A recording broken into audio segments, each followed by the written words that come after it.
चलिए, तो आज हम पढ़ने वाले हैं छत्तीसगढ़ के बिलासपुर जिला के बारे में। ठीक है, कल मैंने कुछ मुख्य बिंदुओं पर डिस्कस किया था, इसके बावजूद देखिएगा हम पढ़ने वाले हैं बिलासपुर जिले के बारे में। और बिलासपुर जिला का जो नामकरण किया गया है वो किसके नाम पर है? बिलासाबाई क्योटिन के नाम पर किया गया है, याद रखिएगा। ठीक है, एक साहसी महिला या कई ऐसे इनके बारे में, इनकी वीरांगना के बारे में बात की जाती है, याद रखिएगा। ठीक है, कहा यह जाता है, हालांकि मैंने इनके बारे में कल भी बताया था आपको। तो देखिएगा बिलासाबाई क्योटिन जो है, ठीक है, इनके संबंध में दो तीन बातें ध्यान रखिएगा। मैं ऐतिहासिक पृष्ठभूमि के बारे में पहले बात करूं तो याद रखिएगा बिलासाबाई क्योटिन के नाम पर इनका नामकरण किया गया। ठीक है, बिलासपुर का नाम होगा। साथ ही साथ जो है राज्य सरकार के द्वारा जो है बिलासाबाई क्योटिन सम्मान के तौर पर जो है, अगर आप देखेंगे तो मत्स्य पालन के क्षेत्र में, इस क्षेत्र में सम्मान दिया जाता है राज्य सरकार के द्वारा। ठीक है, मत्स्य पालन के क्षेत्र में या मत्स्य पालन में उत्कृष्ट कार्य करने पर जो है ये सम्मान दिया जाता है, बिलासा देवी सम्मान। ठीक है, याद रखिएगा।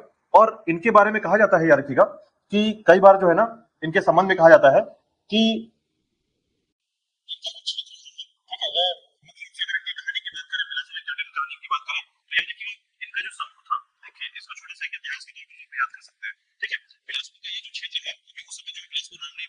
ठीक है, इसे अरपा का क्षेत्र कहते थे, अरपा नदी का क्षेत्र। ठीक है, तो अरपा नदी के क्षेत्र में इस नदी के एक ऐसा समुदाय, एक जनजाति समुदाय जो कि मछुआरे का काम करता था, यहाँ आकर बसने लगा। ठीक है, धीरे धीरे जो है ये गांव जैसा डेवलप होने लगा, यह क्षेत्र जो है गांव जैसे बनने लगे। ठीक है, और इसी गांव में जो है एक महिला रही, याद रखिएगा, जो कि अपने कम उम्र में इस क्षेत्र में आई और इनका नाम था बिलासाबाई क्योटिन। ठीक है, अब कहा यह जाता है कि जब कलचुरी शासक, ठीक है, कलचुरी शासक जब यहां शिकार करने आते हैं, इनके संबंध में कहा जाता है कि कलचुरी शासक जब शिकार करने आते हैं तो शिकार करने के दौरान उनकी एक तरीके से जो है उनको चोट लग जाती है। ठीक है, और उस चोट के कारण जो है उनकी मृत्यु की आन पड़ती है, कि मृत्यु तक हो सकती थी। ऐसे में बिलासाबाई क्योटिन ने जो है क्या किया था, उनकी रक्षा की थी। ठीक है,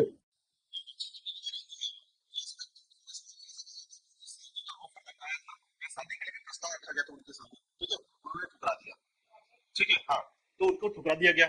और तब जाकर जो है राजा ने अपना एक क्षेत्र, जो कि अरपा नदी के किनारे का जो क्षेत्र है, वो बिलासा के नाम पे कर दिया। और बिलासा के नाम पर किए जाने के कारण यह क्षेत्र क्या पड़ा?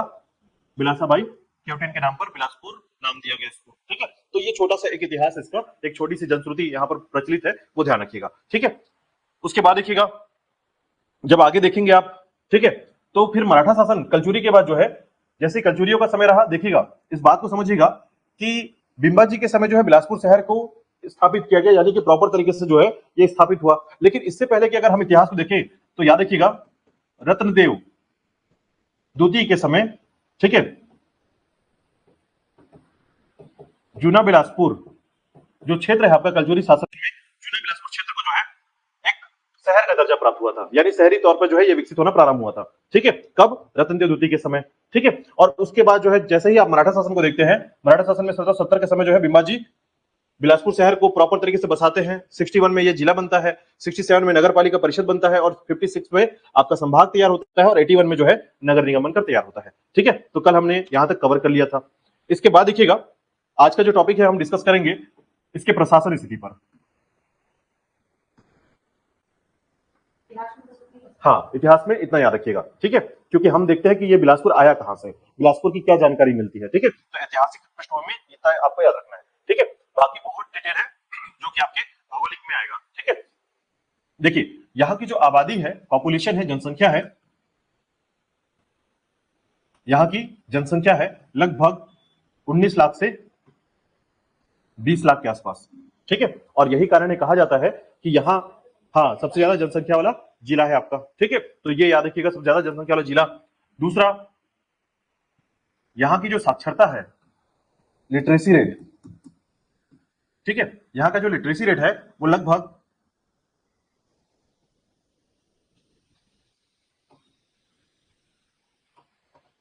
71%। ठीक है, 70% के आसपास लिटरेसी रेट है। ठीक है, 70% के पास। उसी के साथ याद रखिएगा यहां का जो लिंगानुपात है वो 970 के आसपास है, 970। ठीक है, इसके अलावा शहरीकरण 31% के आसपास शहरीकरण हुआ यहां पर, और जिला कोड है यहां का CG10। ठीक है, C10 यहाँ का जिला कोड है। इसी के साथ क्या रखिएगा, तहसील की संख्या, यहाँ का तहसील है, इसकी संख्या है 12, विकास खंड है 4, विधानसभा क्षेत्र है 6, लोकसभा क्षेत्र है बिलासपुर। ठीक है, इसके अलावा याद रखिएगा सीमावर्ती जिले, इसके जो सीमावर्ती जिले हैं याद रखिएगा, इसके लिए इस मैप को देखिएगा, समझिएगा।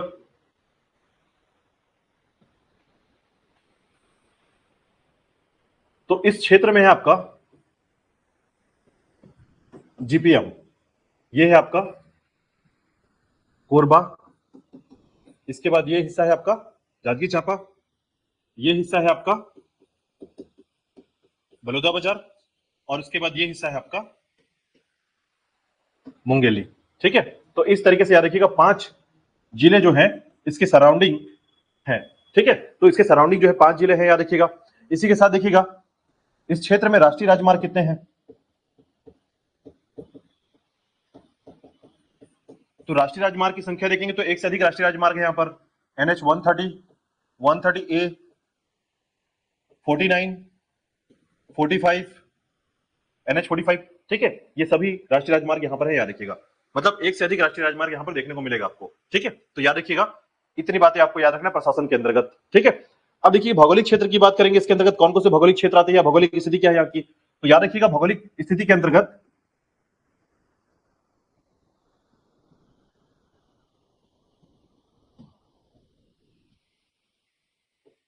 भौगोलिक स्थिति, ठीक है, ज्योग्राफिकल स्ट्रक्चर यहाँ का कैसा है। देखिए ज्योग्राफिकल स्ट्रक्चर या फिजिकल स्ट्रक्चर की बात करें, यहाँ पर भौतिक संरचना की बात करें तो ये जो है महानदी बेसिन के अंतर्गत आता है। ठीक है, महानदी बेसिन के अंतर्गत आता है ये। यहां जो मुख्य चट्टाने हैं, रॉक्स है, वो आपकी कडप्पा रॉक्स है यहाँ पर। ठीक है, कडप्पा चट्टाने हैं। मिनरल्स या खनिज की बात करें तो यहां पर मुख्य खनिज है आपका डोलोमाइट और चूना पत्थर। ठीक है, हिर्री माइंस का जो क्षेत्र है याद रखिएगा। ठीक है, चिल्हाटी का क्षेत्र है, चूना पत्थर और डोलोमाइट का हिर्री माइंस का क्षेत्र है, याद रखिएगा। ठीक है, डोलोमाइट खनिज है। ठीक है, जैसे हमारा लोहा है, कोयला है, उसी प्रकार आपका डोलोमाइट भी एक खनिज होता है। ठीक है, इसी प्रकार देखिएगा यहां की जो मिट्टी है वो मुख्य तौर पर लाल पीली मिट्टी पाई जाती है यहाँ पर। और फसल के तौर पर अगर आप देखेंगे यहाँ पर तो धान यहाँ का मुख्य फसल है। ठीक है, धान। इसके बाद देखिएगा जनरली ऐसा है, दक्षिण क्षेत्र में अलग मिलेगा। आप जब दंतेवाड़ा पढ़ेंगे, बस्तर पढ़ेंगे, वहां अलग मिट्टी पढ़ेंगे। ठीक है, कवर्धा पढ़ेंगे अलग मिट्टी पढ़ेंगे, राजनांदगांव पढ़ेंगे अलग मिट्टी पढ़ेंगे। यहाँ पर जो बीच का जो क्षेत्र है ना, जो भी मैदानी वाला, जो आपका खासकर महानदी बेसिन के अंदर आएगा, वहां पर लाल पीली मिट्टी ही मिलेगी, और उत्तर में भी लाल पीली मिट्टी मिलेगा केवल। ठीक है, इसी प्रकार देखिएगा फसल के बाद जो है यहाँ मुख्य रूप से नदी कौन सी है। ठीक है, तो यहाँ की नदी का नाम है अरपा नदी, और दूसरी एक नदी है याद रखिएगा खारंग नदी। ठीक है, अरपा और खारंग याद रखिएगा। यहाँ पर जो है अरपा मुख्य नदी है। ठीक है, और दूसरी नदी है आपकी खारंग नदी, जो कि आप पढ़ेंगे केवल किसके लिए, एक जलाशय के लिए। ठीक है, खारंग जलाशय, खूटाघाट। उसी प्रकार देखिएगा यहां पर जो है पहाड़ कौन कौन से हैं मुख्य रूप से। ठीक है, तो याद रखिएगा कक्का दलहा पहाड़। ठीक है, कक्का दलहा पहाड़ याद रखिएगा। केवल दलहा पहाड़ बोलेंगे तो अकलतरा में है, जांजगीर चांपा में है। ठीक है, कक्का दलहा पहाड़ जो है आपका इस क्षेत्र में, बिलासपुर के क्षेत्र में आता है। ठीक है, उसी प्रकार एक तो बाबा पहाड़ है, याद रखिएगा। हाँ, यहाँ पर के लोग जो है, जो अब आसपास के लोग होंगे वो नामकरण कर सकते हैं। ठीक है, इसलिए यहाँ पर नाम रखा गया है। इसी प्रकार देखिएगा इस क्षेत्र में जो है आपको जो संरचनाएं मिलेंगी, यहाँ की जो क्षेत्र की संरचनाएं मिलेंगी, उसमें मुख्य रूप से आप ध्यान रखिएगा कि भौगोलिक स्थिति जो है यहाँ पर, जो जैसे वाटरफॉल की बात करते हैं, जलप्रपात। ठीक है, तो जलप्रपात का जो क्षेत्र है औरापानी जलप्रपात। ठीक है, कोटा के क्षेत्र में जाएंगे आप तो औरापानी जलप्रपात आपको देखने को मिलेगा यहाँ पर। ठीक है, तो उसी प्रकार याद रखिएगा कि जो भौतिक संरचना है वो यहाँ तक सीमित है, भौतिक संरचना जो बिलासपुर के अंतर्गत आता है। ठीक है, मुख्य रूप से याद रखिएगा इसको। इसके बाद देखिएगा हम बात करेंगे इसके आर्थिक और सामाजिक संरचनाओं के अंतर्गत। तो पहले हम मैप को बनाएंगे और मैप के बाद इसको देखेंगे कि क्या क्या क्षेत्र जो है कहां कहां पर है। ठीक है, देखिएगा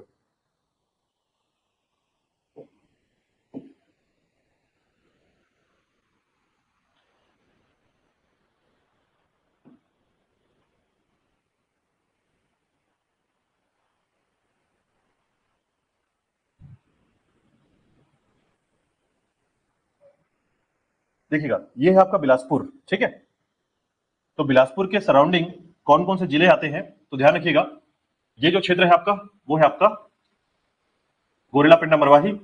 ठीक है, और इसके बाद याद रखिएगा ये जो क्षेत्र है आपका कोरबा का क्षेत्र है, कोरबा का एरिया। ये है आपका जांजगीर चांपा,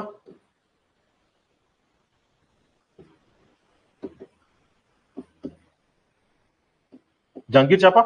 ये है आपका बलौदा बाजार, और इस तरफ आता है आपका मुंगेली का क्षेत्र। ठीक है, इसी के साथ याद रखिएगा इसका जो मुख्यालय है वो है आपका बिलासपुर। ठीक है, अब देखिए तहसीलों को याद रखिए कौन कौन सी तहसीलें यहां पर है मुख्य रूप से, लेकिन पहले उससे पहले सड़क देखिएगा कौन कौन सी सड़कें यहां से गुजरी हुई हैं। ठीक है, तो देखिएगा कोरबा के क्षेत्र से एक सड़क आती है, कोरबा के क्षेत्र से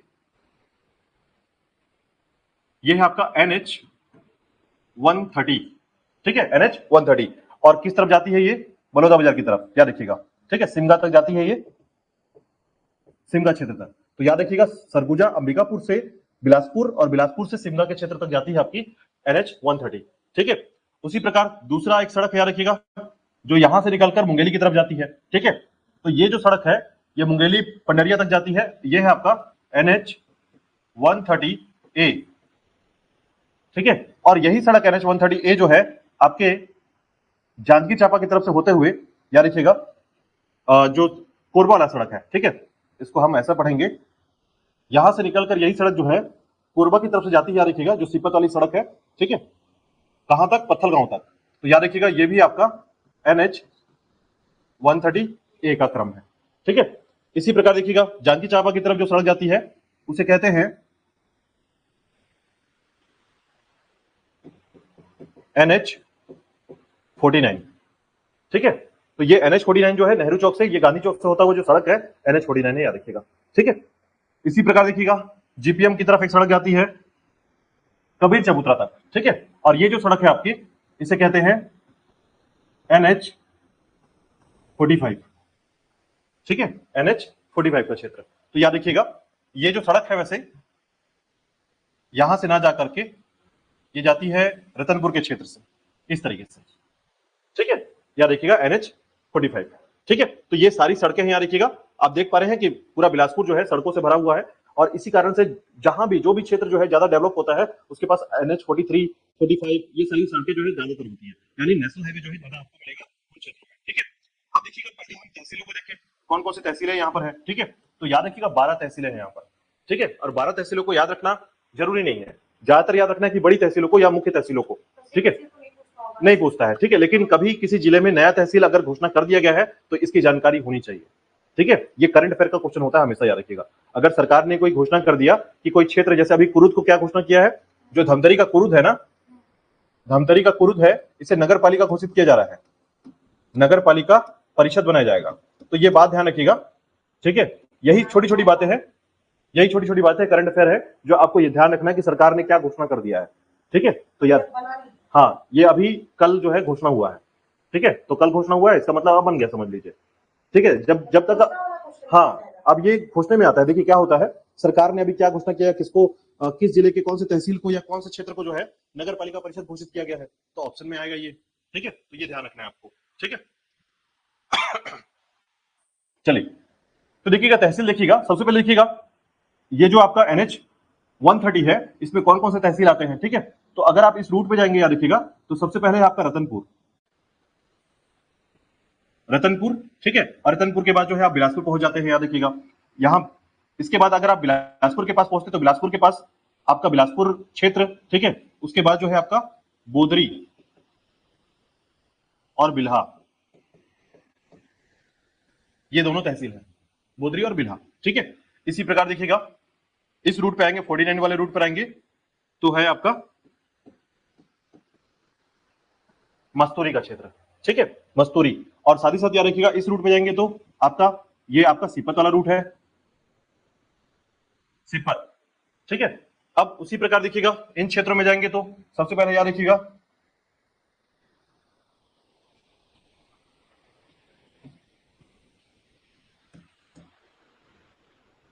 कोटा, ठीक है, कोटा। इसके बाद देखिएगा एक है आपका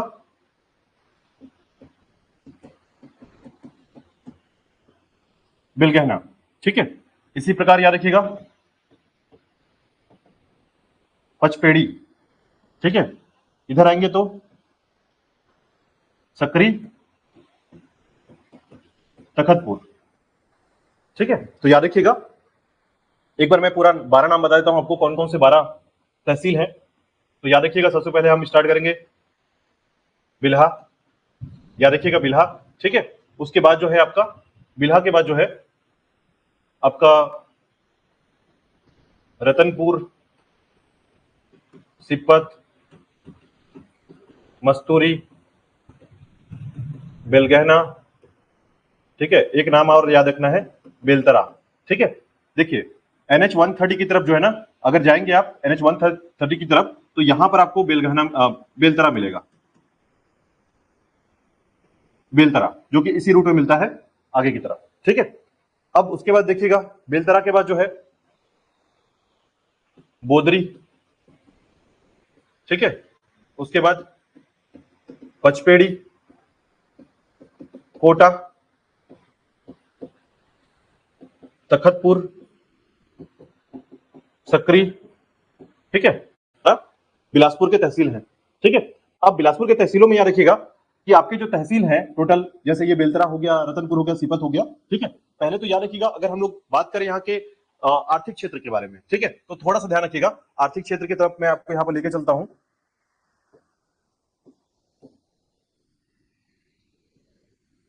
आर्थिक व सामाजिक परिवेश, ठीक है। तो देखिए आर्थिक क्षेत्र की बात करेंगे तो याद रखिएगा यहां पर कई ऐसे आईडीसी हैं, ठीक है, साथ ही साथ उद्योग हैं, ठीक है। तो आईडीसी और उद्योग के आधार पर हम केवल कंपेयर करेंगे तो देखिएगा कौन कौन से उद्योग है इस बिलासपुर के क्षेत्र में, कौन कौन से आईडीसी हैं, ठीक है। तो आईडीसी के नाम पर याद रखिएगा तिफरा, ठीक है, तिफरा क्षेत्र है। उसी प्रकार सिलपहरी, ठीक है। एक नाम याद रखिएगा, पहले सेलर याद रखिएगा, सेलर, दगोरी, सिरगिट्टी, ये सभी आईडीसी ही याद रखिएगा इन क्षेत्र को। हाँ वो उद्योग में आएगा, एनटीपीसी है ना, ठीक है। तो याद रखिएगा तिफरा, सेलर, दगोरी, सिरगिट्टी, ठीक है। और अगर हम देखें तो याद रखिएगा सबसे बड़ा जो क्षेत्रफल के अकॉर्डिंग देखेंगे तो ये सबसे बड़ा आईडीसी है, याद रखिएगा डबल आईडीसी, ठीक है, क्षेत्रफल में, ठीक है। हाँ तो याद रखिएगा आईआईडीसी में सबसे बड़ा आईआईडीसी है, याद रखिएगा आईडीसी में नहीं आईआईडीसी में, ठीक है। इसे बोलते हैं इंटीग्रेटेड, ठीक है, इंडस्ट्रियल डेवलपमेंट सेंटर, ठीक है। इसमें एक शब्द जुड़ जाता है, याद रखिएगा अधोसंरचना या इंटीग्रेटेड, ठीक है, आईआईडीसी इसे कहते हैं। इसी प्रकार देखिएगा उद्योग की बात करते हैं तो उद्योग में याद रखिएगा कौन कौन से उद्योग है यहाँ पर, ठीक है। तो सबसे पहले तो आपने चलिए एनटीपीसी का नाम लिया, सिपत, ठीक है, 2002 में स्थापित किया गया बिलासपुर में, याद रखिएगा बिलासपुर का सिपत जो है या जो यहाँ पर एनटीपीसी स्थापित किया गया, याद रखिएगा ये सबसे पहला क्रिटिकल बायलर तकनीक पर बनाया हुआ आपका एनटीपीसी, याद रखिएगा क्रिटिकल बायलर तकनीक पर बनाया हुआ एनटीपीसी है, ठीक है। तो ये अपने आप में इंपॉर्टेंट है। दूसरा याद रखिएगा उद्योग के क्षेत्र में बात करें तो एससीसीएल का हेडक्वार्टर है यहाँ पर, ठीक है, 1985 में स्थापित सरकंडा क्षेत्र में, ठीक है। उसी प्रकार याद रखिएगा एससीसीआर रेलवे जोन, ठीक है, जो रेलवे मंडल है याद रखिएगा, ठीक है, ये इसका मुख्यालय है आपका 16 नंबर का 2003 में स्थापित किया गया, ठीक है। उसी प्रकार देखिएगा तीसरे नंबर पर क्या है यहाँ पर, तो याद रखिएगा यहाँ पर है दिया सलाई उद्योग, छत्तीसगढ़ में माचिस बनाने का कारखाना केवल यहीं पर है, याद रखिएगा, ठीक है। हाँ बिलासपुर के कोटा में, ठीक है, कोटा क्षेत्र में, याद रखिएगा छत्तीसगढ़ में और कहीं नहीं मिलता आपको, ठीक है। उसी प्रकार याद रखिएगा यहां पर और क्या क्या है, तो याद रखिएगा इसके अंतर्गत जो है आपको एक और क्षेत्र मिलेगा, ठीक है। एक आपने मुख्यालय सुना एससीसीएल का, एससीआर रेलवे, ठीक है। उसी प्रकार याद रखिएगा यहां पर छत्तीसगढ़ राजस्व मंडल का मुख्यालय है, यानी पूरे छत्तीसगढ़ में राजस्व मंडल का मुख्यालय आपके बिलासपुर में है, याद रखिएगा। ठीक है, याद रखिएगा। तो ये उद्योग आप देख पा रहे हैं कि ऐसे कई उद्योग है हमारे यहाँ, और साथ ही साथ याद रखिएगा कि हमारे यहाँ जो है रेलवे कॉम्प्लेक्स है। ठीक है, रेलवे कॉम्प्लेक्स याद रखिएगा, जहां पर रेलवे के जो सामान होते हैं, कलपुर्जे होते हैं, वो बनते हैं। आप देखे होंगे कि जब ट्रेन अंदर घुसती है तो किनारे की तरफ जो है कई ऐसे रेलवे ट्रेन की पटरियां, चक्के पड़े हुए होते हैं, उनके सॉकअप्स पड़े होते हैं। ठीक है, तो वो सभी जो है यहाँ बनते हैं, याद रखिएगा, बिलासपुर में बनते हैं। ठीक है, तो रेलवे कॉम्प्लेक्स याद रखिएगा आपके बिलासपुर में आता है। ठीक है, तो ऐसे कई उद्योग है, याद रखिएगा, जो छत्तीसगढ़ का मुख्य उद्योग आपके बिलासपुर क्षेत्र में होता है। ठीक है, चलिए, और अब सामाजिक क्षेत्र की बात करेंगे, याद रखिएगा। तो सामाजिक क्षेत्र के तौर पर आप दो बातें ध्यान रखिएगा। पहला कि यहाँ पर मुख्य रूप से कौन कौन सी जनजाति होती है। ठीक है, तो याद रखिएगा भैना जनजाति, हाँ, धनवार जनजाति। ठीक है, और उसी प्रकार जो है अगरिया जनजाति मुख्य रूप से यहाँ निवास करते हैं। भैना, धनवार और अगरिया जनजाति। ठीक है, तो याद रखिएगा सामाजिक परिदृश्य में हम केवल जनजाति तक ही सीमित रखेंगे इसको। ठीक है, चलिए वापस आते हैं। देखिएगा इसके अंतर्गत क्या क्या जगह है पर्यटन के रूप में, हम उसको देखते हैं। देखिएगा, ठीक है, पर्यटन, उद्योग और अन्य जो क्षेत्र शामिल होंगे उन सबको हम यहाँ पर शामिल करेंगे। ठीक है, समझिएगा।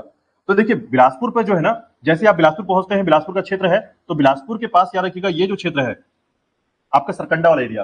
ठीक है, बिलासपुर के पास सरकंडा एरिया है, तो सरकंडा का जो क्षेत्र याद रखिएगा, यहीं पर आपका सरकंडा को याद रखिएगा पशु प्रजनन केंद्र है। ठीक है, पशु प्रजनन केंद्र सरकंडा में है। इसी प्रकार याद रखिएगा, आप इस रूट पे जाएंगे, सरकंडा वाले रूट पे जाएंगे, सीपत रोड पे, तो आपको नूतन चौक के पास जो है सेंट्रल लाइब्रेरी मिलता है। ठीक है, ये ध्यान रखिएगा, सेंट्रल लाइब्रेरी, हाँ, सेंट्रल लाइब्रेरी याद रखिएगा, और इसका नाम रखा गया है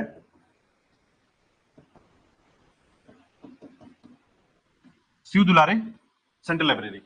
ठीक है, याद रखिएगा, नूतन चौक सरकंडा में है। ठीक है, नहीं, यहां पर सरकार आपसे चार्ज लेगी, लेकिन लंबे समय तक जो है आपको पूरा का पूरा स्टडी मटेरियल देगी। ठीक है, तो आप वहां बैठकर पढ़ सकते हैं। काफी बड़ी कैपेसिटी के साथ जो है ये लाइब्रेरी बनाया गया है। ठीक है, याद रखिएगा। इसी प्रकार देखिएगा, इन क्षेत्रों में जो है कुछ आपको स्टेडियम मिलेंगे। स्टेडियम में याद रखिएगा आपको एक एस्ट्रोटर्फ स्टेडियम मिलेगा बहतराई में, हॉकी स्टेडियम है। ठीक है, इसका नाम रखा गया है BR Yadav stadium, BR Yadav stadium रखा गया है। ठीक है, उसी प्रकार जो है दूसरा स्टेडियम है रघुराज स्टेडियम, तीसरा स्टेडियम है इंडोर स्टेडियम। ठीक है, तो इस क्षेत्र में आपको 3 स्टेडियम मिलता है, याद रखिएगा, बिलासपुर के क्षेत्र में। ठीक है, और उसी प्रकार देखिएगा जब आप आगे बढ़ेंगे तो पहुंचेंगे कहां पर, कोनी के पास। इसी रूट पे आपका कोनी है। ठीक है, कोनी के लिए याद रखिएगा कि जब आप कोनी पहुंचते हैं, कोनी क्षेत्र, कोनी में जो है आपको गुरु घासीदास यूनिवर्सिटी मिलेगा। ठीक है, राज्य का एकमात्र विश्वविद्यालय, केंद्रीय विश्वविद्यालय यही है, याद रखिएगा। ठीक है, 1983 में स्थापित है। दूसरा अटल बिहारी वाजपेयी यूनिवर्सिटी। ठीक है, याद रखिएगा अटल बिहारी वाजपेयी यूनिवर्सिटी जो है आपके ये कोनी में शिफ्ट कर दिया गया है इसको। ठीक है, कोनी पहुंच चुका है। उसी प्रकार याद रखिएगा सुंदरलाल शर्मा यूनिवर्सिटी 2005 में स्थापित, राज्य का एकमात्र ओपन यूनिवर्सिटी है ये। ठीक है, राज्य का एकमात्र ओपन यूनिवर्सिटी आपके बिलासपुर कोनी में है। उसी प्रकार याद रखिएगा ITI। ठीक है, कोनी का जो ITI है ये पूरे राज्य का पहला ITI है जो 1904 में अंग्रेजों के समय बनाया गया था। हाँ, ठीक है, तो कोनी का जो क्षेत्र है ITI जो है आपका 1904 में बनाया गया ITI, याद रखिएगा पूरे प्रदेश का पहला ITI है। ठीक है, याद रखिएगा। तो कोनी के क्षेत्र में आपको ये 4 बातें याद रखना है जो कि शिक्षा क्षेत्र के लिए जो है आगे धीरे धीरे डेवलप किया जा रहा है। ठीक है, अब वापस चलते हैं। देखिएगा, तो हम कोनी पहुंच चुके हैं, कोनी के बाद रतनपुर पहुंचते हैं। ठीक है, कोनी के रूट पे आगे जाएंगे, रतनपुर क्षेत्र। देखिएगा रतनपुर क्षेत्र पहुंचेंगे तो रतनपुर क्षेत्र जो है ना, इसको मुख्य रूप से जाना जाता है किसके लिए, मंदिरों के लिए। ठीक है, तो याद रखिएगा पहले तो रतनपुर की स्थापना किसने की थी, रतनपुर की स्थापना जो है की थी रत्नदेव ने, याद रखिएगा रत्नदेव प्रथम ने। कब किया था, 1050 ईस्वी में। ठीक है। अब देखिए होता क्या है कि रत्नदेव जो है ना पहले तुमान में रहते थे, शासन था तुमान से, ठीक है। तो तुमान से एक दिन क्या होता है, शिकार करने यहाँ पहुंचते हैं मणिपुर क्षेत्र में। इस जगह का नाम पहले मणिपुर हुआ करता था, ठीक है। तो यहाँ आते हैं, थक कर जो है यहीं सो जाते हैं। अब सोते हैं तो उनको रात को जो है जैसे ही उनकी नींद खुलती है, ऐसा कहा जाता है कि उनको एक कई अलौकिक प्रकाश नजर आता है। एक पेड़ के पास जो है बहुत तेजी से एक प्रकाश नजर आता है, तो इनको दिखता है कि माता देवी जो है, महामाया माता जो है, उनका सभा लगा हुआ है, ठीक है। यानी ऐसा भीड़ उनको दिखता है, एक चमकते हुए प्रकाश में उनको एक भीड़ दिखता है, और ऐसा उनको लगता है कि कोई देवी माँ जो है इस जगह पर है, ठीक है। और उसके बाद सुबह जब होता है, जब सुबह होता है तो ये एकदम चेतना फुल नहीं थे, यानी कि चेतना जो इनकी समाप्त हो चुकी थी, समझ खत्म हो चुका था। और जाते जाते रास्ते में जब तुमान वापस जा रहे थे तो इन्होंने इसी समय निर्णय लिया कि मैं जो है अपना जो राजधानी है वो शिफ्ट करूंगा कहां पर, रतनपुर के क्षेत्र में, मणिपुर के क्षेत्र में, ठीक है। तो फिर ये पहुंचे मणिपुर क्षेत्र में, उसका नाम बदला, रत्नपुर नाम किया इसका, ठीक है। पहले तुमान क्षेत्र में रहते थे, तुमान कोरबा वाला क्षेत्र, याद रखिए मैंने बताया था आपको, है ना। तो कोरबा पहुंचते हैं, याद रखिएगा, और उसके बाद जो है वापस इसको राजधानी बनाने का प्रयास करते हैं। तो इसको राजधानी बना लिया इन्होंने, ठीक है। नहीं, वो द्वितीय है, ठीक है, याद रखिएगा। रतनदेव प्रथम, द्वितीय, सभी में अभी प्रथम द्वितीय तृतीय तक आएंगे, ठीक है। हाँ सभी का, जाजलदेव प्रथम, जाजलदेव द्वितीय, पृथ्वीदेव प्रथम, पृथ्वीदेव द्वितीय, रतनदेव प्रथम, रतनदेव द्वितीय, इस तरीके से लंबा एक लिस्ट चलता है, याद रखिएगा, ठीक है। अब देखिए इनका जो शासनकाल रहा 1000 से लेकर 700 साल तक, 50 साल राजा रह चुके हैं यहाँ पर, कोई 10 साल, कोई 20 साल, कोई शासन किया। जो शासन किया क्यों, उनका नाम हम जान रहे हैं। जो लोग शासन नहीं किया उसके भाई थे, उनका नाम तो हम जानते भी नहीं है, ठीक है। ये प्रॉब्लम है, समझिए कि इतने सारे लोग थे यहाँ पर, ठीक है। तो बस हाँ, ये कंप्लीट कलचुरी के बारे में है, ठीक है। तो ध्यान रखिएगा रतनपुर का क्षेत्र, ठीक है। इसी प्रकार देखिएगा अब यहां पर देखिएगा कौन कौन से मंदिरें हैं, ठीक है। उसके बाद फिर मैं आगे बताऊंगा रतनपुर के नामकरण के आधार पर। पहले तो आप इसका नामकरण भी याद कर लीजिए कि इसका जो नाम है या नामकरण है, क्या क्या नाम है, ठीक है। तो इसे कहा जाता है चतुर्युगी, ठीक है। चतुर्युगी यानी चारों युग में जिसका नाम रहा हो उसको चतुर्युगी कहते हैं, ठीक है। जैसे आपका सतयुग, त्रेतायुग, द्वापर युग और कलयुग, ठीक है। तो कलयुग में आप इसको कहते हैं रतनपुर कहते हैं, ठीक है। उसी प्रकार देखिएगा द्वापर युग, त्रेता युग और सतयुग में किस किस नाम से जाना गया है, ठीक है। तो द्वापर युग में से कहते थे हीरापुर, ठीक है। देखिए इसके नाम ना जितने बार भी देखेंगे आप तो मणिपुर, हीरापुर, माणिकपुर, इस प्रकार के नाम मिलते हैं, ठीक है। और चतुर्युगी इसलिए कहते हैं क्योंकि चारों युग में इसके नाम मिलते हैं, ठीक है। तो एक बात ध्यान रखिएगा कि जब भी इसके नामकरण की बात की जाती है, इसका नाम जो संबंधित पूछा जाता है, उसके संबंध में आपको ध्यान रखना है कि कई बार इसके नाम से पूछे हुए क्वेश्चंस होते हैं, ठीक है, सुमेलित करने के लिए। कई बार क्या होता है, इसमें कंफ्यूजन होता है कि कौन सा रतनपुर का नाम रतनपुर कलयुग से बस जुड़ता है, बाकी नाम जो है कंफ्यूजन में होता है कि कब इसको मणिपुर कहते थे, कभी माणिकपुर कहते थे और कभी हीरापुर कहते थे, ठीक है। इसलिए ध्यान रखिएगा कि रतनपुर के संबंध में, हाँ, तो यही बात है, देखिएगा। तो सबसे पहले जो है ना सतयुग में से मणिपुर कहा गया, ठीक है, मणि, फिर उसके कहा गया माणिकपुर, फिर हीरापुर और फिर रतनपुर, ठीक है। तो मणि, माणिक, हीरा और रतन, याद रखिएगा, इस प्रकार के नाम है, ठीक है। तो इसे चतुर्युगी इसलिए कहते हैं क्योंकि इसका नाम अलग अलग समय में अलग अलग रहा है, ठीक है। अब महाभारत काल के समय भी इसका नाम था, याद रखिएगा, ठीक है। तो महाभारत काल में जो है इसे मणिपुर के नाम से जानते थे। तो आप ये ध्यान रखिएगा बस कि महाभारत काल में इसे और किस नाम से जाना गया है, ठीक है। तो मणिपुर ही कहते थे, याद रखिएगा, ठीक है। कलचुरी के समय क्या कहते थे, तो कलचुरी जो है ना, हाँ हाँ, ये बाद में नाम आया, ठीक है। इससे पहले यहां पर मणिपुर चल रहा था, ठीक है। तो एक समय था, देखिए जैसे मान लेते हैं कि सरकार बदलती है, जगह का नाम बदल देती है, ठीक है। वैसे ही कई बार ऐसा होता है कि शासन में कोई दूसरा राजा आया, यहाँ का नाम बदल दिया। तो कलचुरी के समय ना एक नाम और प्रचलित हुआ था, कुबेरपुर, ठीक है। यहाँ देखिएगा रतनपुर के ये सारे नाम आए, ठीक है। अब देखिएगा यहाँ पर कौन कौन सी मंदिरें हैं, ठीक है। लेकिन इससे पहले एक्चुअली देखिए यहाँ पर जो है ना, यहाँ की जो मिट्टी है धन धान्य के लिए बहुत अच्छी है, अनाज के लिए बहुत अच्छी है, ठीक है। तो ऐसी स्थिति में जो है हम केवल उस जगह को, धन धान्य का मतलब देखिए अभी क्या है, जो सबसे महंगा धातु होगा वो आपके लिए बहुत महंगा होगा, ठीक है। चावल कम होगा, लेकिन अगर मान लीजिए आपके लिए खाने के लिए चावल नहीं है, तो सोना आपको दे दिया जाए या चावल दे दिया जाए, तो आप मांगेंगे चावल चाहिए, ठीक है। तो उसी प्रकार समझिएगा कि उस समय की स्थिति क्या थी कि जो खेत खलियान था, जिसके पास खेत खलियान है वो सबसे ज्यादा अमीर हुआ करता था, ठीक है। पैसा क्या हुआ करता था, देखिए आज जो नोट चल रहा है प्रचलित है, पहले वो नोट नहीं था, पहले सिक्के चलते थे, ठीक है। तो ऐसी स्थिति में जो सबसे ज्यादा एक दूसरे से बांटा जा सके या एक दूसरे के साथ विश्वास बढ़ाया जा सके, वो धन्य धान्य हुआ करता था, खाने की वस्तु हुआ करती थी। ठीक है, तो यहाँ पर सबसे ज्यादा खाने की वस्तु मिलती थी, याद रखिएगा, जिसके कारण इसे काफी अमीर जगह कहा जाता था। ठीक है, आसानी से खाने का वस्तु मिल जाना। ठीक है, तो यहाँ की जो खेत खलियान है वो काफी बड़े मात्रा में अनाज का उत्पादन करते थे, और इस कारण से जो है इसका नाम इस सब चीजों के नाम से पड़ा हुआ है। ठीक है, अब देखिए, जिसके पास अनाज होगा वो जब किसी को बेचेगा तो पैसा आएगा उससे। ठीक है, बेचने के लिए आपके पास जो कुछ तो होना चाहिए। अब मान लीजिए आपके पास कुछ नहीं है, तो आप यहाँ रह लीजिए रतनपुर में, क्या कर लेंगे आप? ठीक है, तो जिसके पास धन्य धान्य है, जिसके पास खेत खलियान है, उसके पास उसकी वैल्यू है। तो इस प्रकार का ये जो आधार था वो सिर्फ और सिर्फ एक धन धान्य के संबंध में था, यानी आपकी खेत खलियान के संबंध में है कि ये सभी जगह जो है काफी ज्यादा फर्टिलाइज था, यानी उपजाऊ भूमि से कहते हैं, याद रखिएगा। तो रतनपुर का क्षेत्र जो है ना, पूरा का पूरा जो क्षेत्र है, इसके अंतर्गत आने वाला पूरा जो एरिया है, काफी बड़ी मात्रा में धान का उत्पादन करता था। ठीक है, जिसके कारण भोज्य पदार्थ की कमी कभी होती ही नहीं थी, इसलिए इसे हीरापुर, माणिकपुर, मणिपुर, कुबेरपुर कहा गया है। ठीक है, देखिए, जितना ज्यादा उपजाऊ भूमि उतना ज्यादा राजा को टैक्स मिलेगा। हम जितना कमाएंगे उतना टैक्स देंगे उसको, और उसको जितना टैक्स देंगे उसका खजांची उतना भरेगा। ठीक है, हाँ, इसीलिए जो है ना सारा कुछ वहां पर पूरा सिस्टमेटिक था। ठीक है, तो देखिए, इसके बाद समझिएगा कि जब राजा ने राजधानी को बसाया 1050 में, ठीक है, तो रतनपुर को ना 5 भागों में बांटा, 5 नगर में विभाजित किया इसको। ठीक है, जैसे हम जाते हैं किसी कॉलोनी को देखते हैं तो type A, type B, type C ऐसा बोलते हैं, या कोई एरिया पर्टिकुलर पारा में बटा हुआ होता है, तो वैसे ही रतनपुर को 5 भाग में बांटा गया था। ठीक है, तो एक क्षेत्र था जिसे बोलते थे देवी खोल। ठीक है, पहला भाग देवी खोल।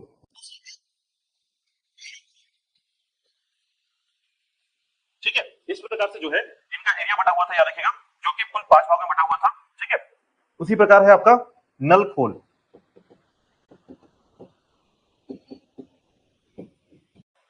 तुमान खोल, और 5वां भाग बटा हुआ था आपका वराह खोल के नाम पे, वराह खोल। ठीक है, तो इस प्रकार से जो है राजधानी जो कि रतनपुर था वो अलग अलग नाम से जाना जाता था। ठीक है, अब देखिए, इसके बाद जो है इसे और किस नाम जानते हैं, रतनपुर का नाम और क्या है? तो ये रतनपुर का बेसिक नाम हो गया। इसके अलावा जो है ना, इसे तालाबों की नगरी कहते हैं, तालाबों की नगरी कहते थे। ठीक है, टंकियों की नगरी,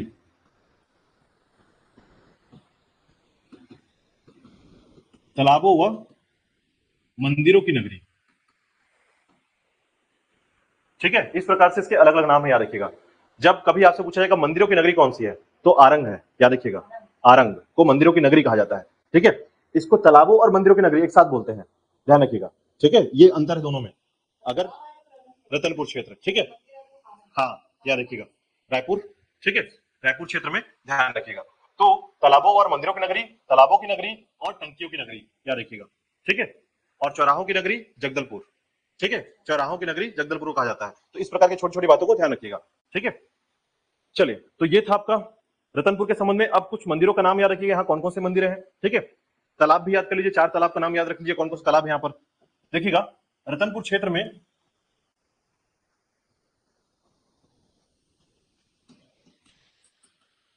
तालाब, ठीक है, एक है आपका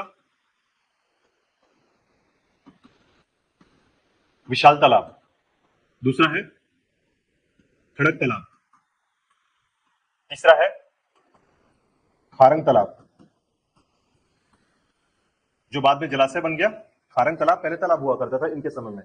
ठीक है, और उसके बाद याद रखिएगा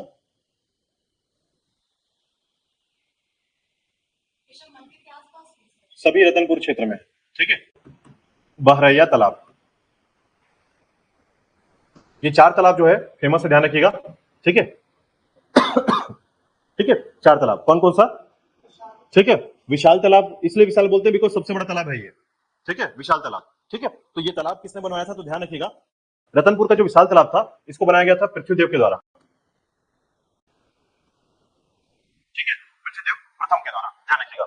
और उसके बाद अगर हम लोग बाकी दोनों तालाब की बात करें, खड़क और खारंग तालाब की, तो याद रखिएगा ये पृथ्वीदेव द्वितीय के समय बनाया गया था। नहीं, ये काफी लंबा रिश्ता बनेगा इनमें, याद रखिएगा। ठीक है, पृथ्वीदेव द्वितीय के द्वारा। ठीक है, याद रखिएगा। इसी प्रकार देखिएगा, खारंग तालाब को जो है ना पृथ्वीदेव द्वितीय के समय बनाया गया था, और इसका सेनापति था या सामंत कहते थे वल्लभराज, इसने बनवाया था इसको। ठीक है, और ये बहारेंद्र शाह के समय बनाया गया था, याद रखिएगा 15वीं शताब्दी के समय बनाया गया था, बरैया तालाब, ठीक है, रतनपुर के क्षेत्र में, याद रखिएगा। अब देखिए यहाँ पर मंदिरों की बात करते हैं, कौन कौन से मंदिर हैं, ठीक है। तो विशेष प्रकार से याद रखिएगा, कुछ 10 से 20 मंदिरों का नाम आपको याद रखना है। मंदिर तो याद रखिएगा, सबसे पहले महामाया मंदिर, ठीक है। उसी प्रकार खंडोबा मंदिर, काल भैरव मंदिर,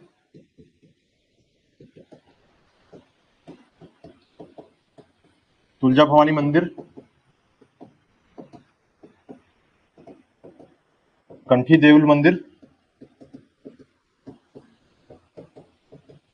राम टेकरी,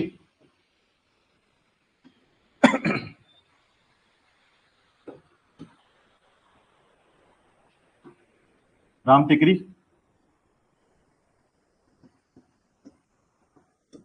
सती चौरा मंदिर, ठीक है, राम टेकरी, सती चौरा मंदिर,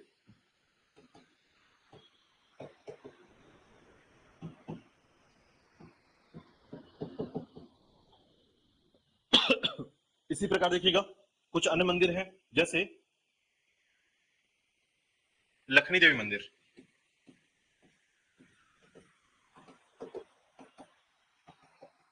लखनी देवी मंदिर आते हैं, ठीक है। उसी प्रकार देखिएगा अन्य मंदिरों में 20 दुवरिया मंदिर,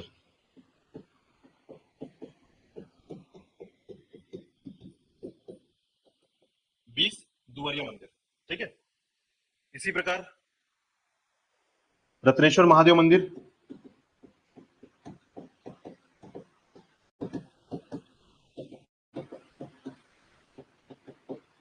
गिरजाबंद हनुमान मंदिर, गिरजाबंद हनुमान मंदिर, ठीक है। उसके अलावा जो है आपका बुद्धेश्वर महादेव मंदिर,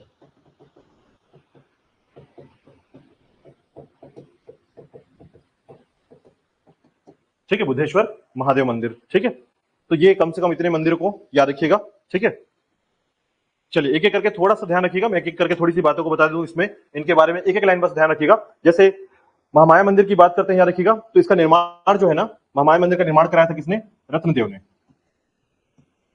प्रथम ने, ठीक है, 1050 में, ठीक है, ध्यान रखिएगा।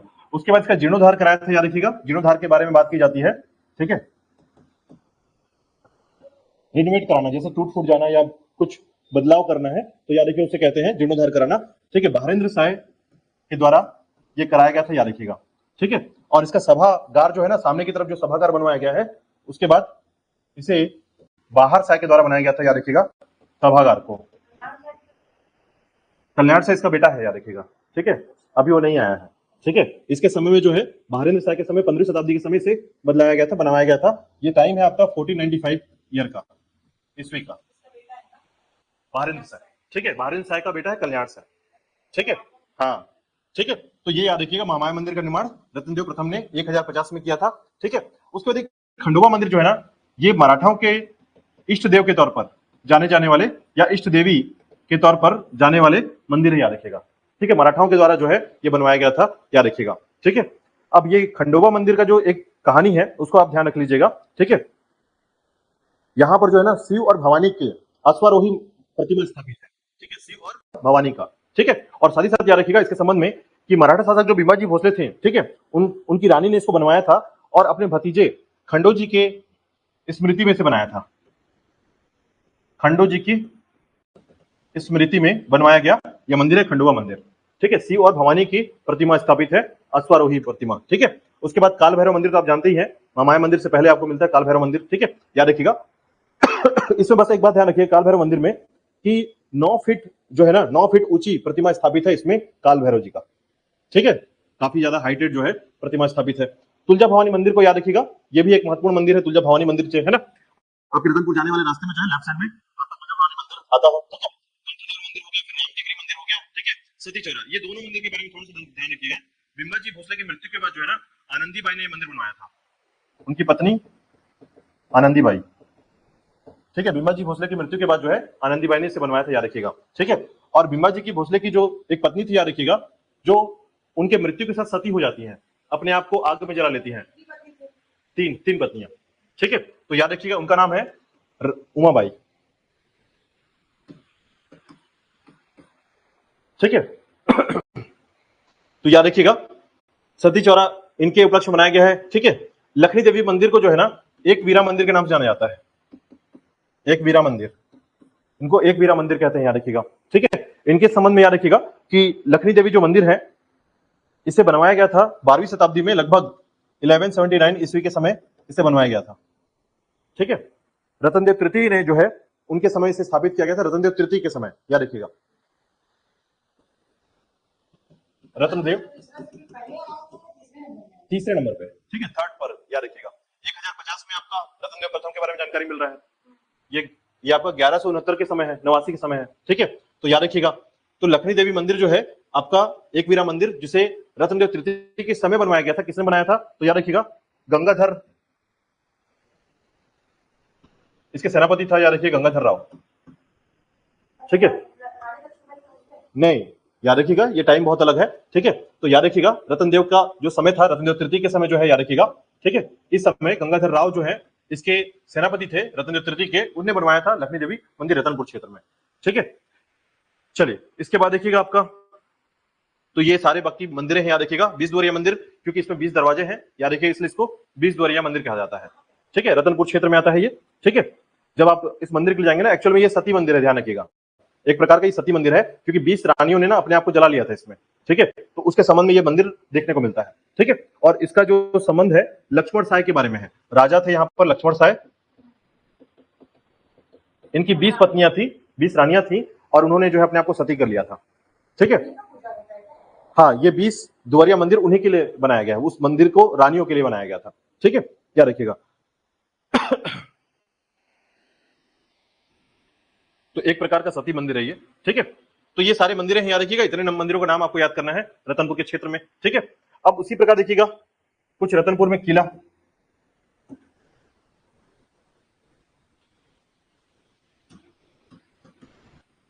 याद रखिएगा। पहला जो किला है रतनपुर किला के नाम से जाना जाता है, इसका दूसरा नाम है गज किला। ठीक है, रतनपुर क्षेत्र में, याद रखिएगा, रतनपुर किला या फिर गज किला के नाम से जाना जाता है। ठीक है, अब इसका निर्माण जो है रतनदेव प्रथम ने कराया था।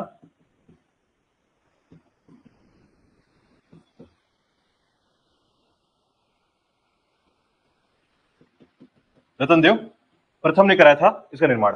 ठीक है, और साथ ही साथ याद रखिएगा इसके संबंध में जब जानकारी मिलती है रतनदेव प्रथम के संबंध में या इसके समय में, ठीक है, तो इसने जब निर्माण करवाया तो इसके क्षेत्र में ना 4 दरवाजे बनाए थे, मतलब इसके दरवाजे थे 4, जैसे सेमर दरवाजा किले के। ठीक है, किले के 4 दरवाजे इस प्रकार से, याद रखिएगा। भैरव दरवाजा, सिंह दरवाजा, ठीक है, तीसरा आपका सिंह दरवाजा, और उसी प्रकार जो है एक दरवाजा था आपका जिसे कहा जाता है गणेश दरवाजा।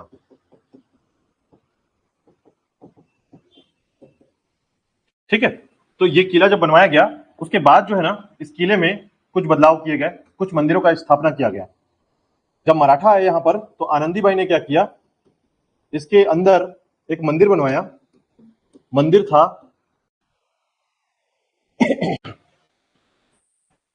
एक मंदिर है, याद रखिएगा, जिसे कहा जाता है लक्ष्मी नारायण मंदिर।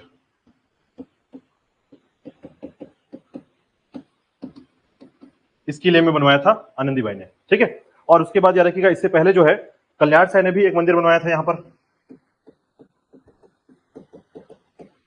कल्याण साय ने जो मंदिर बनाया था उसे कहा जाता है जगन्नाथ मंदिर।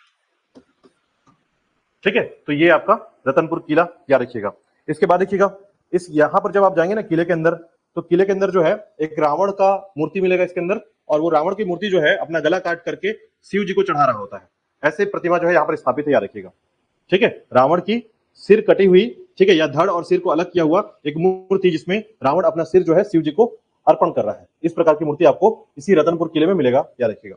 ठीक है, इसके बाद देखिएगा दूसरा आपका महल बनाया गया था। नहीं नहीं, ऐसा कोई कनेक्शन नहीं है उसका।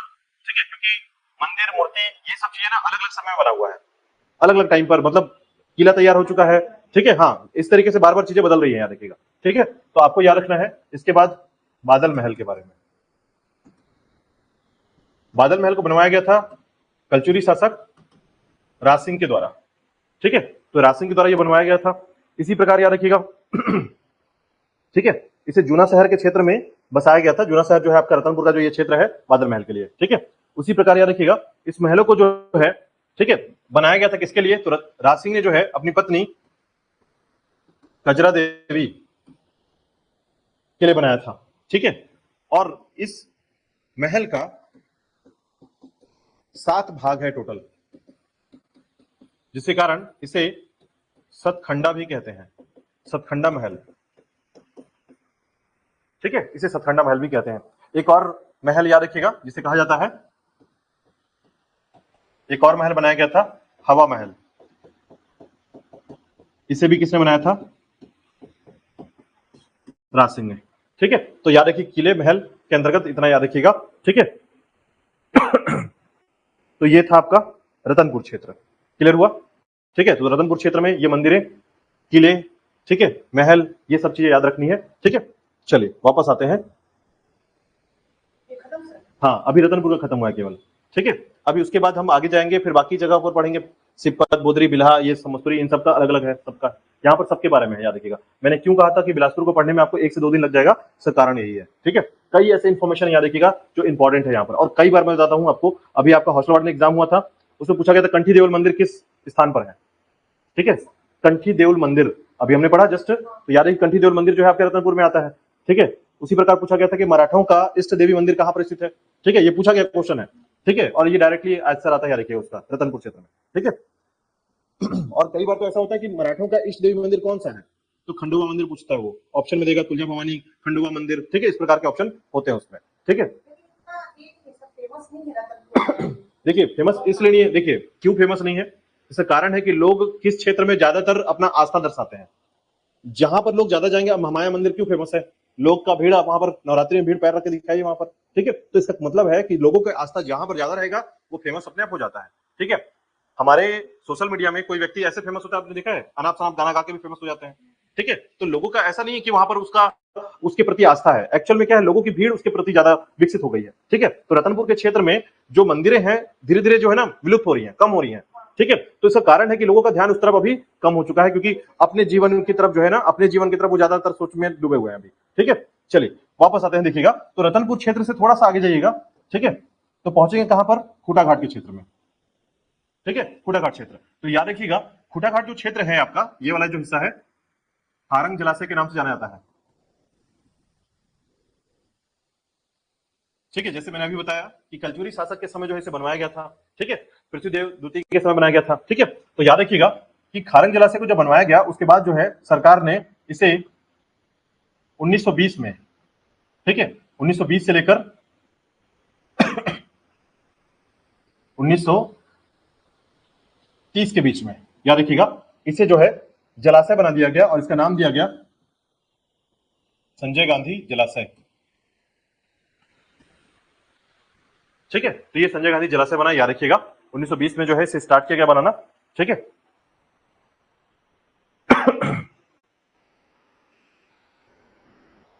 तो 1920 में याद रखिएगा खूटाघाट परियोजना रतनपुर में बनाया गया था आपका। ठीक है, और यहीं पर खारंग जलाशय में जो है ना मछली, मत्स्य, बीज प्रक्षेत्र है। ठीक है, तो याद रखिएगा। अब यहां से वापस आइएगा, तो फिर वापस हम बिलासपुर पहुंचते हैं। ठीक है, अब बिलासपुर के बारे में बात करेंगे कि बिलासपुर में क्या क्या है, या बिलासपुर के क्षेत्र में मुख्य रूप से क्या क्या जानकारी मिलती है। ठीक है, तो बिलासपुर के क्षेत्र के आसपास जाएंगे तो याद रखिएगा बिलासपुर के जितने भी क्षेत्र हैं, ठीक है, तो उसमें अगर आप देखेंगे तो आप बोदरी की तरफ जाएंगे, तो बोदरी से पहले जो है ना आपका चकरभाटा क्षेत्र मिलता है। ठीक है, तो चकरभाटा क्षेत्र में क्या है, तो याद रखिएगा यहां पर बिलासपुर का एयरपोर्ट है, एयरपोर्ट हो चुका है। ठीक है, इसका नाम दिया गया है बिलासा बाई या बिलासा देवी एयरपोर्ट, ध्यान रखिएगा बिलासा देवी एयरपोर्ट के नाम से जाना जाता है। ठीक है, उसी प्रकार बोदरी के पास पहुंचेंगे तो याद रखिएगा बिलासपुर को राज्य का न्यायधानी कहा जाता है। ठीक है, बिलासपुर को राज्य का न्यायधानी कहा जाता है क्योंकि ये जुडिशरी एरिया में आता है। ठीक है, तो याद रखिएगा कि यही हमारा हाईकोर्ट है। 19वें क्रम का हाईकोर्ट, पूरे देश का 19वें क्रम का हाईकोर्ट आपके यहाँ बिलासपुर में है, याद रखिएगा, बोदरी क्षेत्र में आता है, रायपुर साइड वाला। ठीक है, ये तो ओल्ड हाईकोर्ट है। ठीक है, इसको ओल्ड हाईकोर्ट बोलते हैं एरिया को। अब यहाँ पर वैसा कुछ काम नहीं होता है, सभी हाईकोर्ट वाला काम आपके उस रोड पर होता है, याद रखिएगा। ठीक है, इसी रोड पर है। ठीक है, फिर आगे जाएंगे बिल्हा के क्षेत्र में, इसी के पास याद रखिएगा एक जगह है जिसे बोलते हैं अमेरिकापा। अमेरिकापा, ठीक है, इसी के अंतर्गत आता है आपका तालागांव, तालागांव क्षेत्र। ठीक है, चलिए अभी तालागांव के बारे में बात करते हैं, देखिएगा।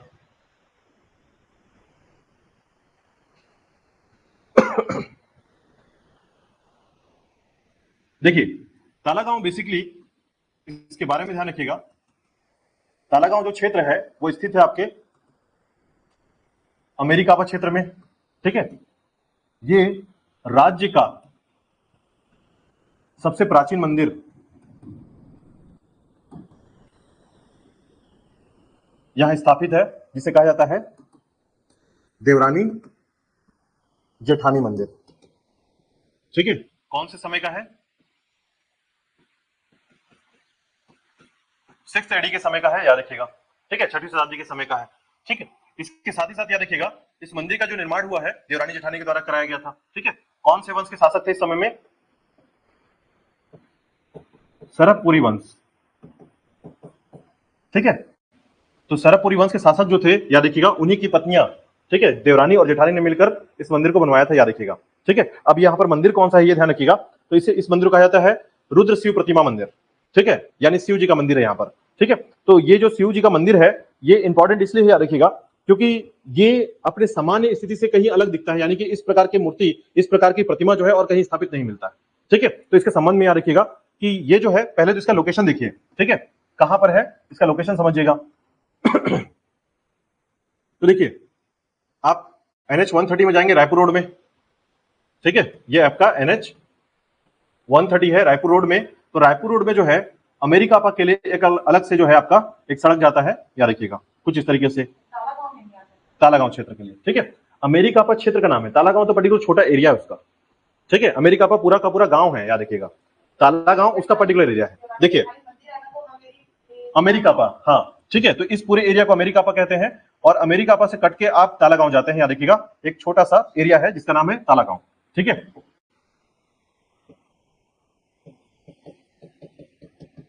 अब आप जैसे यहां पर तालागांव पहुंचेंगे तो वहां पर आपको एक नदी मिलेगी, आपको कुछ इस प्रकार से गुजरती हुई,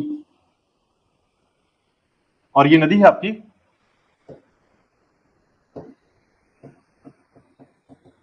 मनियारी नदी। ठीक है, तो कई बार क्वेश्चन यही होता है कि तालागांव किस नदी के तट पर बसा हुआ है, तो मनियारी नदी के तट पर बसा हुआ है। ठीक है, अब आप यहां पर जाएंगे, जैसे आप एंट्री करते हैं, याद रखिएगा, तो एंट्री करने के साथ ही जो है कुछ दूरी पर आपको एक शेड वाला एरिया मिलता है, शेड। ठीक है, और यहीं पर वो मंदिर है, याद रखिएगा। अब ये मंदिर कैसा दिखता है?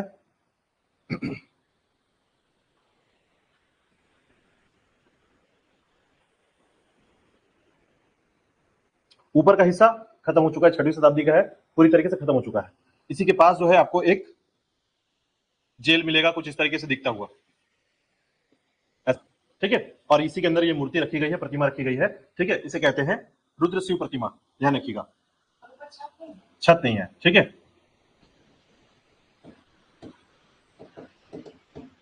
यानी मंदिर अब पूरी तरीके से क्या हुआ है, टूट चुका है। ठीक है, तो ऊपर का हिस्सा नहीं, ये सिर्फ पत्थर के हिस्से में इस प्रकार से टूटे हुए पत्थर जो है आपको इस प्रकार से मिलेंगे यहां पर, ऐसा। ठीक है, इसको भी बंद कर दिया गया है, आपकी प्रतिमा जो है यहां पर रखी गई है।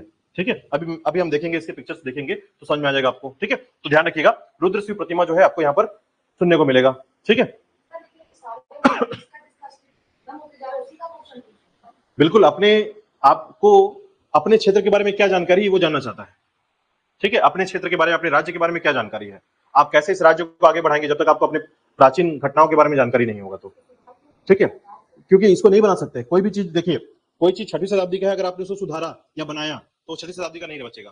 ठीक है, हाँ, तो प्राचीन नहीं बचेगा, इसके लिए हमको उसको संजोना पड़ेगा, ना कि बनाना चाहते तो हम इतना पैसा लगा के इसको अच्छे से बना सकते हैं, लेकिन क्या वो उस समय का मंदिर होगा? नहीं, वो अब ही का मंदिर हो जाएगा फिर। ठीक है, तो प्राचीन जो घटनाएं हैं या प्राचीन को संजोने के लिए हम उसको छेड़छाड़ नहीं कर सकते। ठीक है, इसलिए उसे बचाने के लिए जो है कि कोई उस मंदिर या मूर्ति को छू ना सके, इसलिए उसको जेल के अंदर रखा गया है।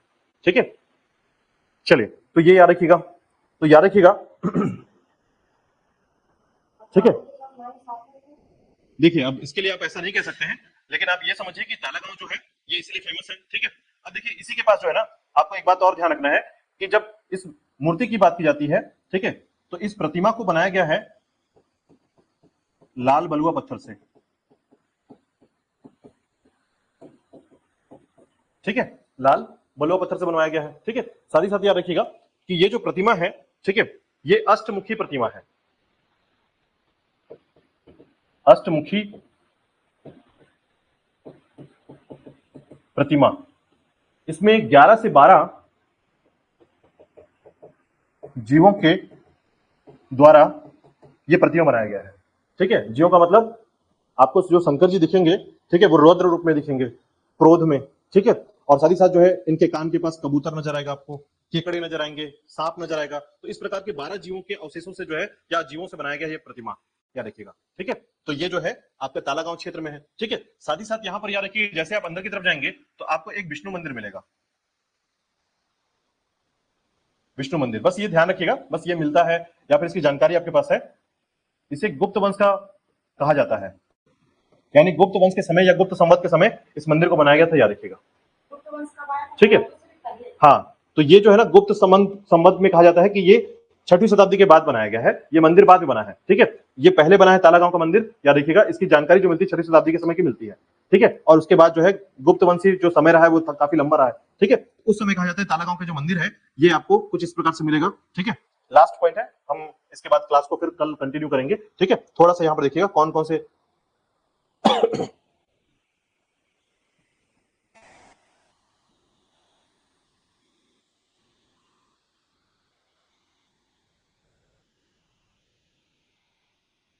ये देखिए, ये जो प्रतिमा है ना, इनको कहते हैं रुद्र शिव प्रतिमा।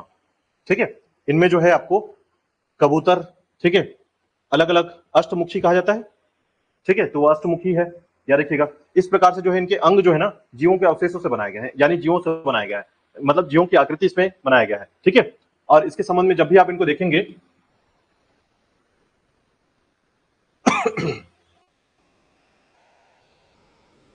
ये देखिए, ये है आपका, यानी जब आप इसको देखेंगे तो आपको कुछ इस तरीके से नजर आएगा। ये है आपका, ठीक है, वो मंदिर जो है, और बगल में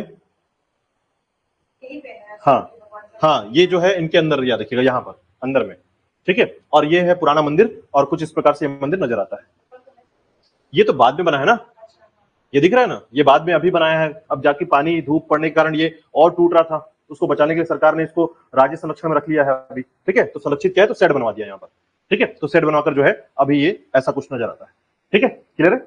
चलिए, इसके आगे जो है तालागांव के बारे में कल भी थोड़ा सा डिस्कस करेंगे, कल का टॉपिक रहेगा, और उसके बाद जो है फिर आगे हम मस्तूरी के बारे में पढ़ेंगे, मल्हार के बारे में पढ़ेंगे। ठीक है।